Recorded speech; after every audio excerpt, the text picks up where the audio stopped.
श्वेत माला और श्वेत वस्त्र पहने हुए अग्नि के समान कांति वाला एक कुमार उत्पन्न हुआ।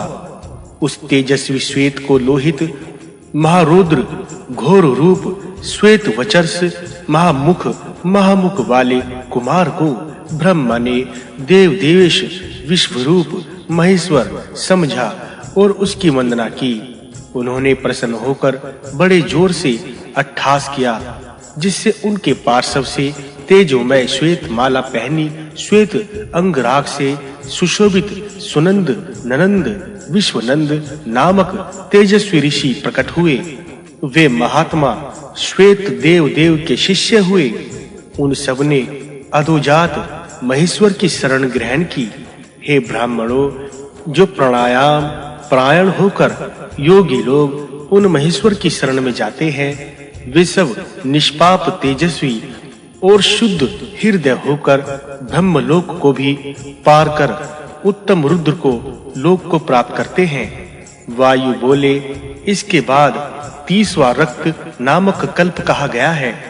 इस कल्प में महान तेजस्वी रक्त ने रक्त वर्ण धारण किया। परमेष्टि ब्रह्म पुत्र की कामना कर रहे थे, तभी उनके पार्श्व से एक तेजोमय कुमार उत्पन्न हुआ, जो शरीर से रक्त वर्ण का था। एक ही नेत्र था, रक्तमाला पहन रखा था। सभी वस्त्र भी रक्त वर्ण के थे।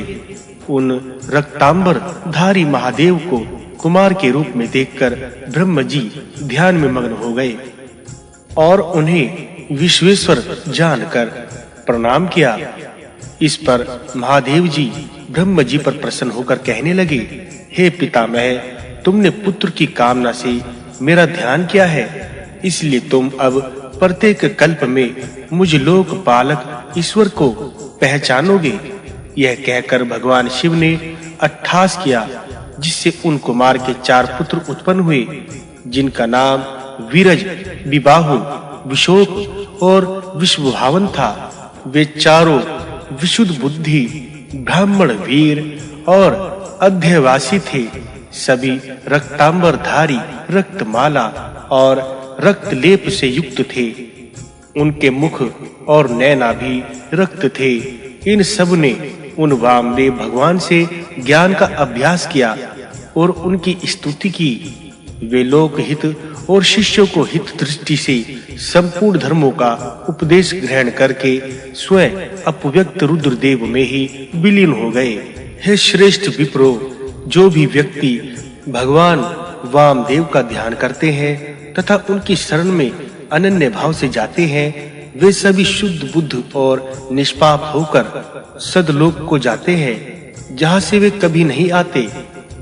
वायु महापुराण का 22वां अध्याय संपूर्ण।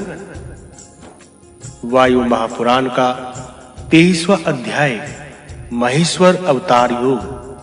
वायु बोले, 31वां कल्प पीतवासा कल्प है, जिसमें महातेजस्वी ब्रह्म जी पति वर्ण वाले होते हैं। पुत्र कामना से ध्यान करते समय परमेष्टि ब्रह्म जी के एक महातेजस्वी पीत वस्त्रधारी पुत्र उत्पन्न हुआ, जिसके अंग पर पीत वस्त्र थे तथा पीत चंदन का लेप लगा था। कंठ में पीत माला सुशोभित थी। पीत यज्ञ पवित्र और सर पर पीत पगड़ी थी। ध्यान पूर्वक ब्रह्म जी ने उन परमेश्वर लोक पालक प्रभु को पहचान कर मन ही मन प्रणाम किया। इसके बाद ब्रह्मा ने उन महेश्वर भगवान के मुख से उत्पन्न एक गाय को देखा, जिसके 4 पैर, 4 मुख, 4 हाथ, 4 स्तन, 4 नेत्र, 4 सींगे, 4 दांत और 4 मुख थे। वह ईश्वरी चारों ओर मुख वाली 32 लोकों से युक्त थी। सब देवों के पूज्य महादेव उसे देखकर बोले, तुम ही स्मृति, बुद्धि और मति हो। तुम यहाँ आओ। महेश्वर भगवान के ऐसा कहने पर वह देवी उनके सामने हाथ जोड़कर खड़ी हो गई। तब उससे महादेव ने कहा कि तुम्हारा नाम रुद्राणी होगा। तुम विश्व को अपने वश में करोगी। तुम्हारे द्वारा संसार में ब्राह्मणों का हित तथा परामर्थ सिद्ध होगा। ऐसा कहकर देव आदि देव महेश्वर वह गाय पुत्र की कामना वाले ब्रह्मा को दे दी। इससे ब्रह्मा जी उस रुद्री गायत्री का ध्यान कर तथा संयम पूर्वक जप करके वेदी की विद्या गायत्री के द्वारा पुनः महादेव जी की शरण को प्राप्त हुए। तब महादेव जी ने ब्रह्मा को दिव्य योग, ऐश्वर्य, ज्ञान तथा वैराग्य प्रदान किया। इसके बाद महादेव जी ने भयंकर अट्टहास किया, जिससे उनके शरीर से तेजस्वी कुमार उत्पन्न हुए, जो कि पीली माला, पीत वस्त्र, पीत अंगराग तथा धारण कर रखा था। उनके सिर पर पीली पगड़ी थी। उनका मुख और केश भी पीत वर्ण के थे। ये सब कुमार 1000 वर्ष तक योग विषयक उपदेश देते रहते थे। बाद में रुद्रों में ही लीन हो गए।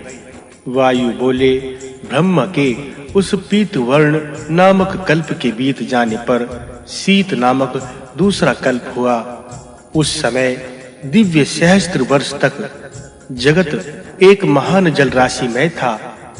ब्रह्मा दुखी होकर सृष्टि की चिंता करने लगे। पुत्र कामना से चिंता करने पर परमेष्ठी ब्रह्मा का रंग काला हो गया।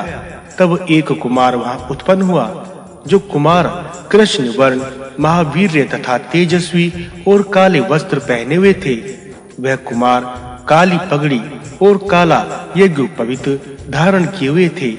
उनके काला लेपन लगा था तथा काली माला धारण किए हुए थे।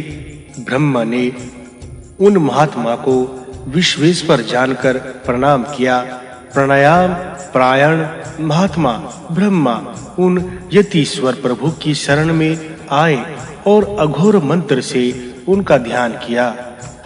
तभी भगवान रुद्र ने घोर अट्टहास किया। तब उनके पार्श्व से कृष्ण वर्ण वाले 4 कुमार उत्पन्न हुए। वे सब काले वस्त्र, काली पगड़ी, काली माला तथा काला चंदन लगाए हुए थे। उन कुमारों ने भी अट्टहास किया और बारंबार नमः शब्द का उच्चारण किया। उन्होंने भी योग विषयक शस्त्र वस्त्र तथा परमेश्वर की उपासना की और ध्यान परायण होकर विश्वेश्वर शिव के निर्मल स्थान के प्रवेश कर गए। इस योग विधान के द्वारा जो भी द्विजाति लोग रुद्र का स्मरण करेंगे, वे सब शाश्वत पद को प्राप्त करेंगे। इस कृष्ण कल्प के बीतने पर विश्वरूप नामक कल्प हुआ। षष्ठी रचना के पुनः आरंभ होने पर परमेष्ठी ब्रह्मा ने पुत्र कामना से ध्यान किया। उस समय महानाद करती हुई विश्वरूपा सरस्वती प्रकट हुई। तब पितामह ब्रह्मा ने योग में परायण चित्त से विश्वमाल्य, विश्व वसनधारी, यज्ञोपवीते, विश्व उषणी धारी, विश्व गंधी, महानुज, सर्व गांधी, सर्वेश्वर ईशान देव का मन से ध्यान किया और वंदन करते हुए कहने लगे, हे ईशान, तुम्हें मेरा नमस्कार है।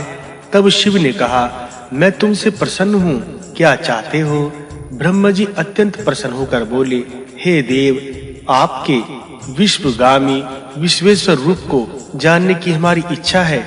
यह परमेश्वर कौन है? यह भगवती कौन है, जो 4 मुख, 4 सींग, 4 नेत्र, 4 पैर, 4 दांत और 4 स्तन तथा 4 हाथ वाली यह विश्वरूपा कौन है? इसका क्या नाम है? इसकी आत्मा और रूप कैसा है?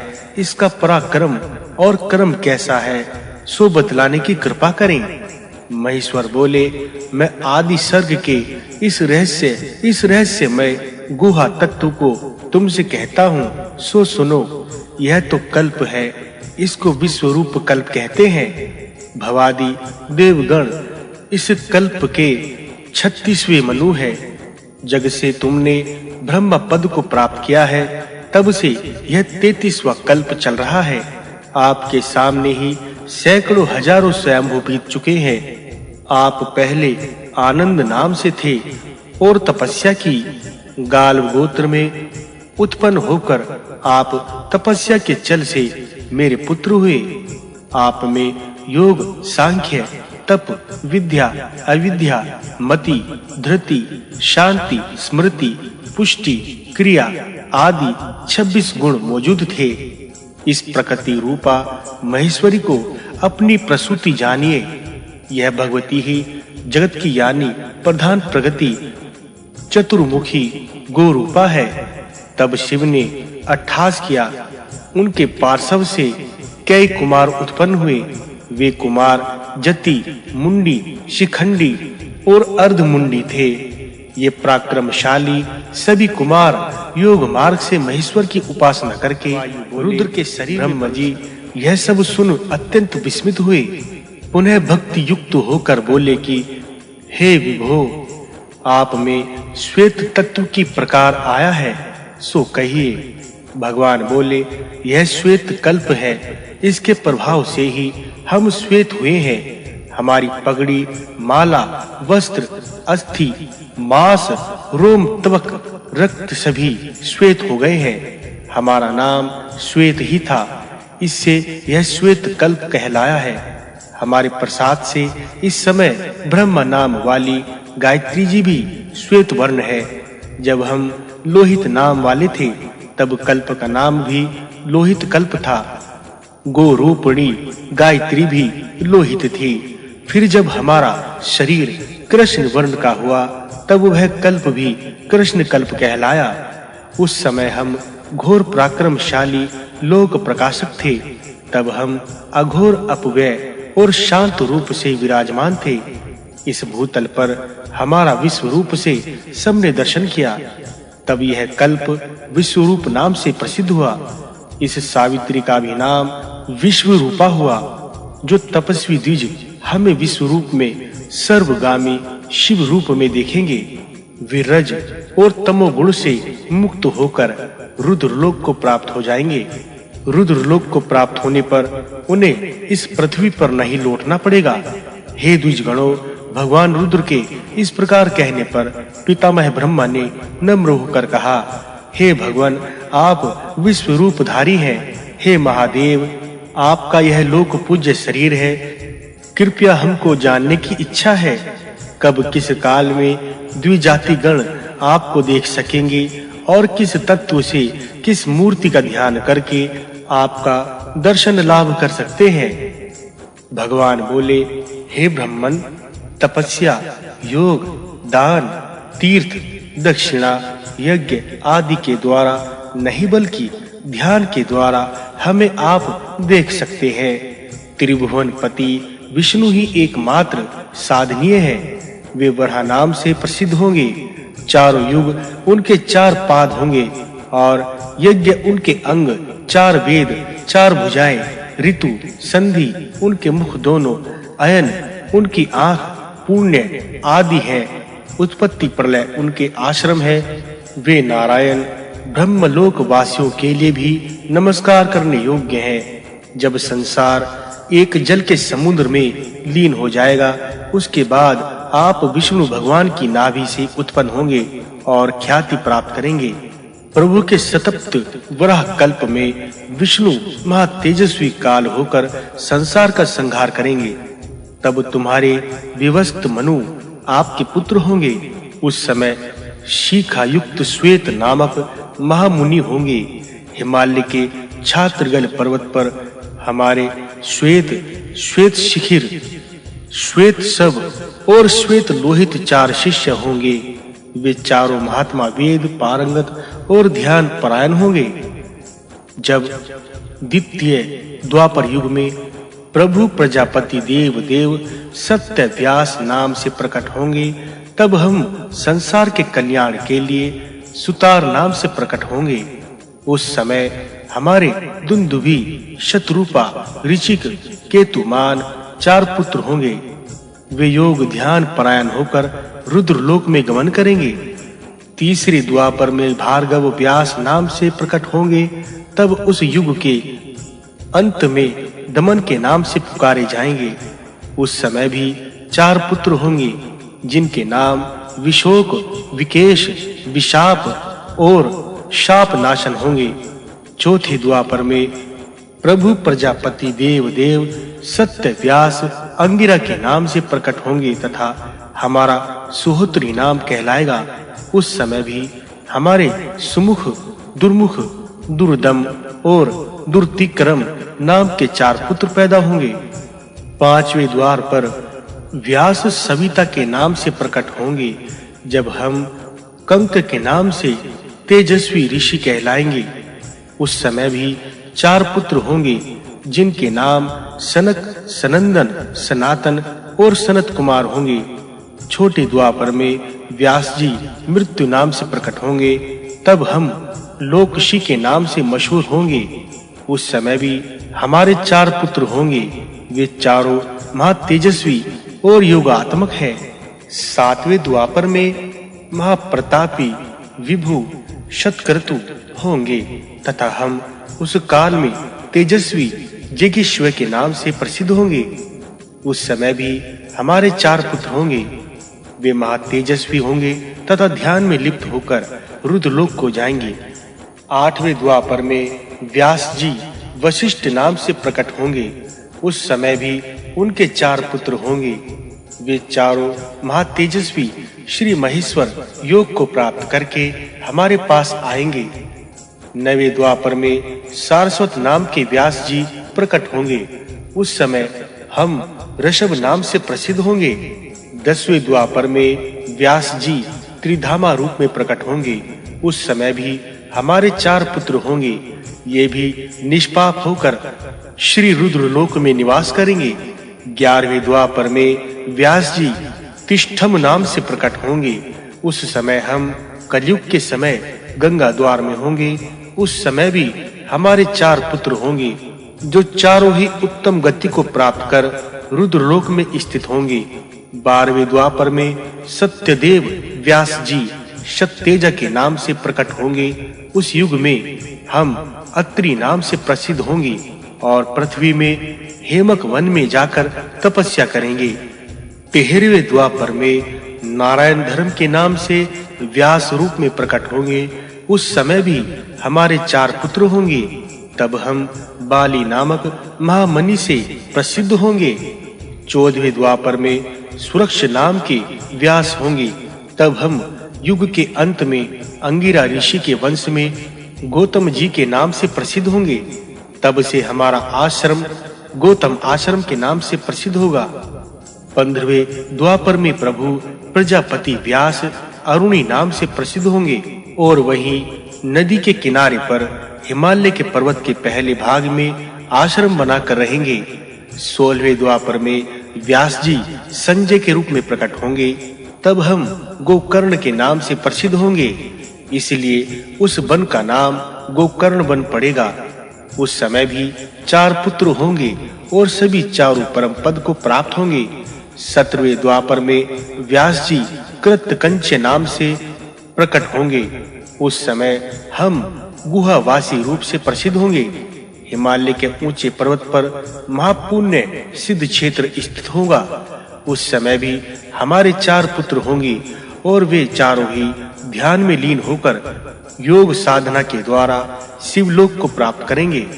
18वें द्वापर में महामुनि व्यास तब ऋतंजय के नाम से प्रकट होंगे और हम शिखंडी के नाम से प्रसिद्ध होंगे। तब भी 4 ही पुत्र होंगे। 19वें द्वापर में भरद्वाज नाम के महामुनि व्यास जी प्रकट होंगे।